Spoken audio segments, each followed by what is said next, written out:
నమస్తే SR7 టీవీకి స్వాగతం. నా పేరు శబానా.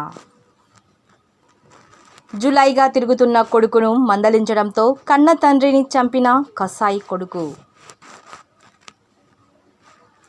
అల్లూరు సీతారామరాజు జిల్లా చింతూరు మండలం ఏడుగురాలపల్లి గ్రామ పంచాయతీ పరిధిలో గల లంకపల్లి గ్రామంలో పొడియం లక్ష్మయ్య అనే వ్యక్తిని హత్య చేసిన కసాయి కొడుకు. ఎదిగొచ్చిన కొడుకు తండ్రికి సహాయంగా ఉండాల్సింది పోయి ఆవేశంలో తండ్రినే హత్య చేసిన కొడుకు. వివరాల్లోకి వెళితే పొడియం లక్ష్మయ్య పెద్ద కుమారుడు అర్జున్ ఇల్లు పట్టించుకోకుండా తిరుగుతుండడంతో తండ్రి కొడుకును తరచూ మందలించేవాడు. జులైగా తిరుగుతూ కాలం గడిపేస్తుండేవాడు. ఈ క్రమంలో శుక్రవారం రాత్రి సమయంలో తండ్రి కొడుకును ఇంటి దగ్గరే ఉండి వ్యవసాయ పనులు చూసుకోవాలని మందలించడంతో మద్యం మత్తులో ఆగ్రహించిన కొడుకు కర్రతో తలపై బలంగా కొట్టడంతో తండ్రి లక్ష్మయ్య మృతి చెందాడు. Sub inspector of police Srinivasarao case నమోదు చేసి హంతకుడిని అదుపులోకి తీసుకొని విచారణ చేస్తున్నామని తెలియజేశారు. Reporting SR7 TV news, Chintur division. Reporter Maloth Bharat.